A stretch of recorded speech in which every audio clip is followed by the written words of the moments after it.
It's Friday, July 7, 2023. Good morning and welcome to the morning news here on TV3 with me, Godwin Asideba. Coming up this morning.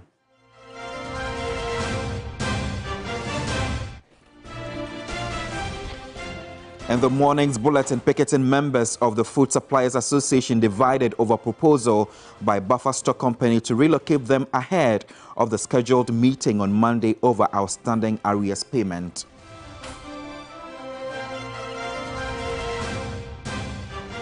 Also in the bulletin portion of President Akufo-Addo's audio recording capturing his remarks about James Gyekye Quayson during campaign rally ahead of Asin North by-election played in open court to support defendants' arguments. Critical bills in Parliament to suffer as National Democratic Congress members of Parliament abort proceedings to support 3 members in court over what they describe as political prosecution. A little later on the international front, suspected gas leak leaves 17 dead in Boksburg in South Africa. We have details of these and some stories coming your way shortly. Do stay with us.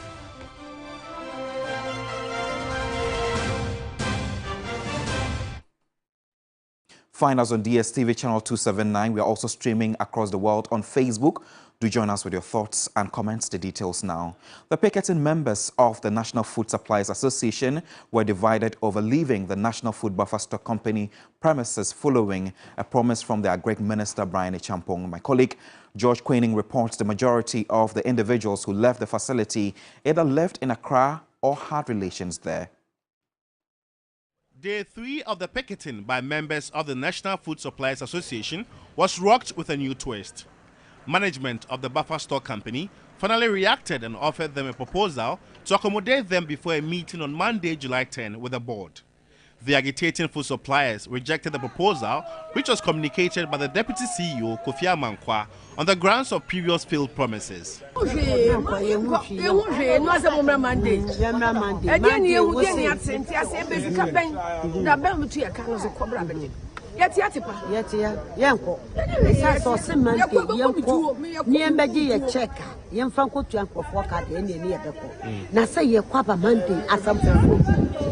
They went ahead to even prepare dinner for the day.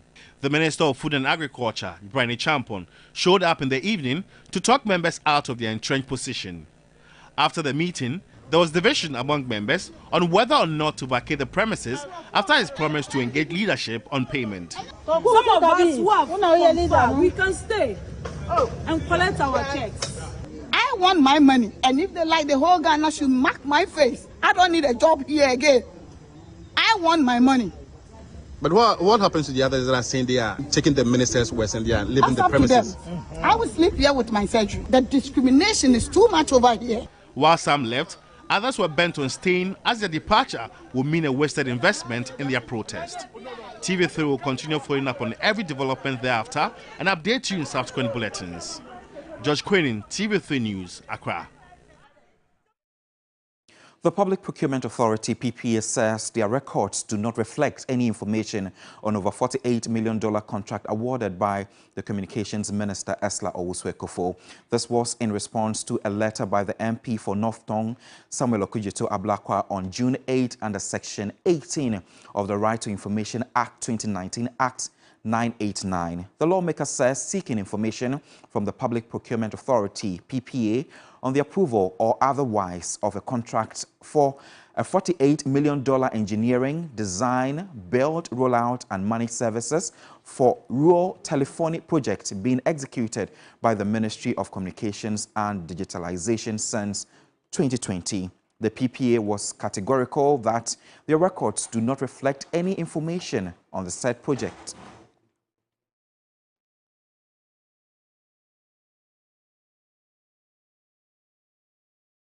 The Speaker of Parliament, Alban Babin, has made an urgent call on the 3 arms of government to work together to respect each other's decisions on national issues. The Speaker expressed these sentiments after the presentation and first reading of the Narcotics Regulation Commission Amendment Bill 2023 by the Minister of Interior, Ambrose Derry, on the floor of Parliament.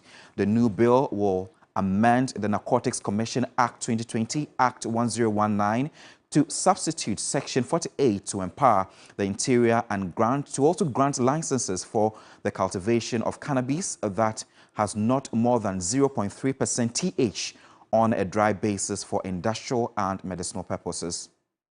We are, however, not reviewing the decision of the Supreme Court. What we are seeking to do is to correct an error and reinstate the right provision.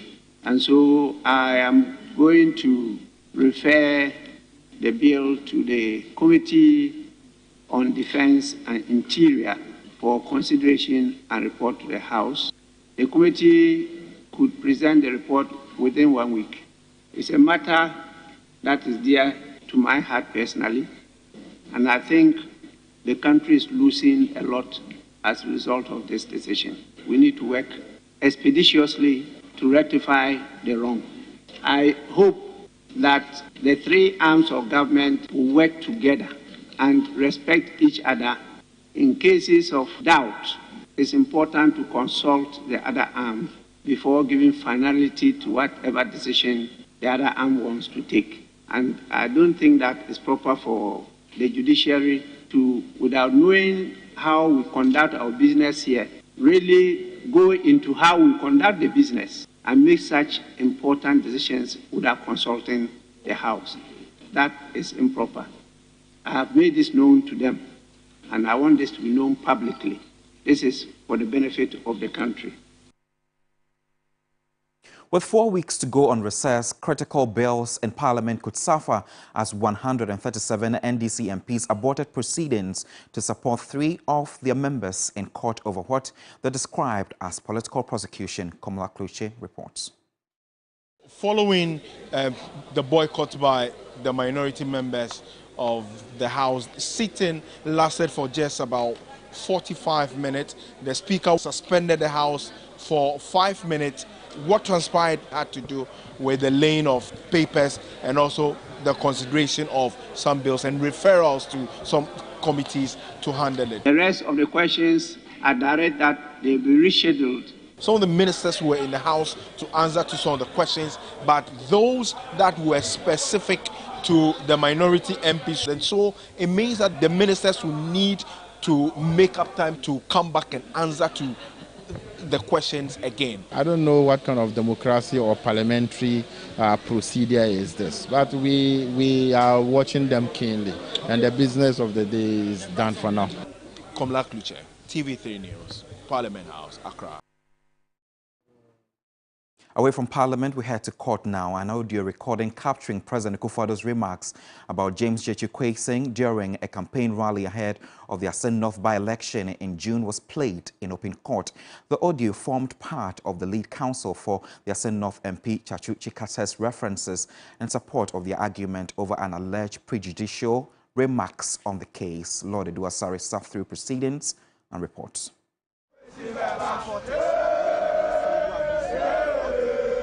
It was a full house at the Criminal Court 3 of the Accra High Court as NDC members of Parliament, led by Minority Leader Ato Forson, thronged the premises after boycotting Parliament to support James Gyakye Quayson. Lead counsel of the Asin North MP, Chachu Chikata, moved the motion to suspend the daily hearings of the criminal trial till the outcome of their appeal at the Court of Appeal. He argued that a refusal of their application will convey an impression of a predetermined outcome of the trial, citing prejudicial comments by the AG and the President. He subsequently played a portion of the audio of the remarks by President Akufo-Addo at the by-election, asking Asin North constituents to reject his client since he was jailbound. But prosecution led by Attorney General Godfrey Yeboah-Dame objected to the motion, citing that at the time the application to void the daily hearings was made, it was in reference to the by-election which was now over. Presiding Judge Mary Yanzu fixed July 11 to rule on the motion to stay proceedings. Lord Eduasari, TV3 News, Accra High Court.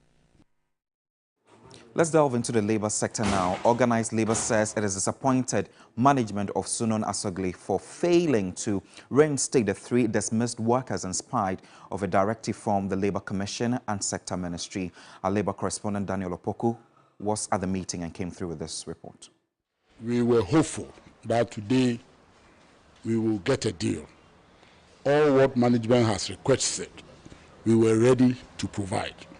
We went to National Labour Commission and reported to them. Yesterday after National Labour Commission, you know, I was smiling when I was talking to you because I knew what had gone on. And we were all hopeful, very, very hopeful. Today we came here and the meeting didn't go as we expected. So we still have not concluded the negotiation. What that means is that our notice holds that on Monday, 10th of July 2023, all workers under organized labor will stay at home. The New Patriotic Party Vetting Committee has given an indication that not all the party's flag-bearer aspirants will make it to the next stage. The former Asante Mampong legislator, engineer Francis Adenimo, was the last aspirant to be vetted. The committee is expected to present its report to the party on Monday, July 10. Accompanied by scores of party supporters, engineer Francis Adenimo confidently walked into the Greater Accra Regional Office of the New Patriotic Party. After 2 hours of engagement, he came out convinced that his answers would propel him into the next level of the laid-down internal process. Thursday's presidential vetting was the second in his political life. For the former Asante Mampong legislator, surviving the vetting and the special electoral college voting will enhance his fortunes to lead the NPP, adding that he is the only aspirant that can render selfless services and give real hope to Ghanaians. He also hinted of a targeted campaign approach but called for a true and fair contest. The vetting committee, chaired by former Speaker of Parliament Professor Mike Eronokwe, has meanwhile concluded the work, giving the indication that not all aspirants can make it to the next stage of the internal process. The most important thing is that we've complied with the mandate of the National Party to ensure that anybody who has applied to be counted as a presidential aspirant has gone through the process. By Monday, we should submit our report, and by the rules and timetable, within 48 hours, if any person has been disqualified, he has the right to appeal to the National Appeals Committee before the process continues. The party has meanwhile scheduled August 26 for the special electoral college voting, in which 900 delegates will vote to prune the number of aspirants to. Still within the camp of the NPP, the race for who becomes the flag bearer of the governing NPP is becoming heated after Vice President Dr. Mahamudu Bawumia took a swipe at Alan Kyerematen and his drew also slogan. Addressing delegates in the Ashanti region, Dr. Bawumia said his sacrifices for the party are unmatched and deserves, to leave the party into the 2024 general elections. My colleague William Evans Income reports from the Ashanti region. A rousing welcome for the Vice President, perhaps a major boost for his bid in the Ashanti region. The Majority Leader, Osei Mensah Bonsu, former MP for Subin and boss of TOR, Isaac Osei, led the NPP presidential hopeful. Chief of Agrek Nzima, Nana Boadu Nkansa Ayabuafo, openly declared his support for the Vice President. I will continue to support him spiritually and financially. Then the big statement on how he has sacrificed for the party. Why was Supreme Court? Because when you said, we a politician.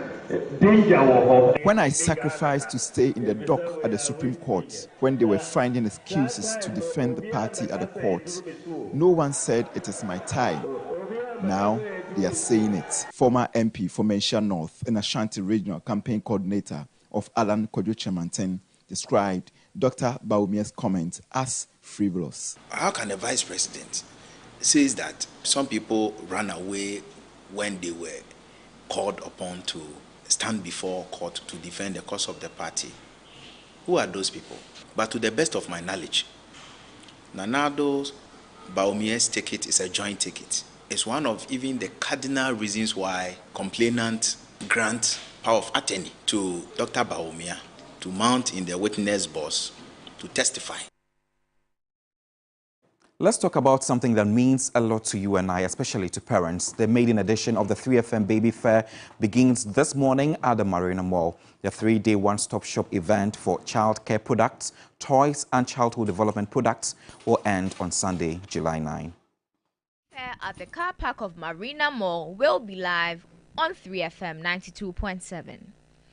The fan-packed event allows for children and vendors to showcase baby-inspired clothes and products. We also reckon that it can be very expensive these days to go looking for family-related things or baby-related things in different parts of the city. So we've taken the trouble to bring all of them into one place. The Marina Mall, I mean. And so when you come with the family or when you come with the children, you know that everything is provided for. Is it books you want? Is it clothing? Is it toys? Maybe you're an expectant mom and you're wondering, where can I go and not have to hustle through traffic or the hustle and bustle to get everything that you need. Head of programs at 3FM, Miriam Osaya Jaman, says the event is an avenue for parents to allow their wards interact with their peers. Children will have lots to play with. We actually have a special vendor who is coming to create a fun, exciting play area out of, foam for children to play. And there will be bouncy castles, there will be popcorn, and then there will be cakes for them to, indulge in. Anything to do with kids, whether it's toys, crayons, whatever, you name it. The 3FM Baby Fair will cater for it. Interested vendors can still register to participate in the event. If you're a vendor of baby products, it could be food, it could be clothing, it could be medication, it could be toys, you name it. Here's a number to call for you to be a part of the 3FM Baby Fair. You can call us on 0244 405027. That's 0244 405027. The best part of the fair is that you're getting deals that you won't get anywhere. So your favorite baby shop will be at the Marina Mall for the 3FM Baby Fair, and they'll be willing to give you a discount that you will not get if you went to the store. If I were you, I'll take advantage of it.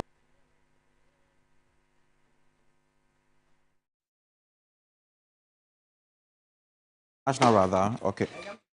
Let's do some international news at this point. And a suspected gas leak in South Africa has led to the deaths of 17 people, local officials say. The victims, including 3 children, died from gas inhalation at an informal settlement in Boksburg, east of Johannesburg. Police and forensic investigators have said the scene of the toxic gas leak is still active and have advised people to stay clear of the area. Wednesday's leak has been linked to illegal gold mining in the area.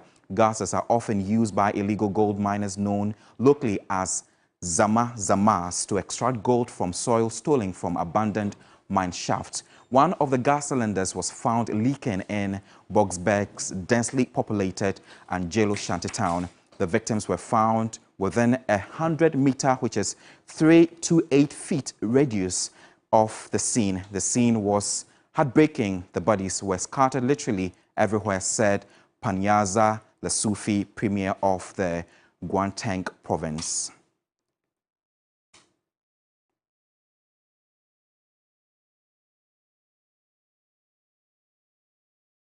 You can find more stories if you log on to 3news.com. Don't also forget to stay interactive with us on all social media platforms, Facebook, Instagram, and on Twitter.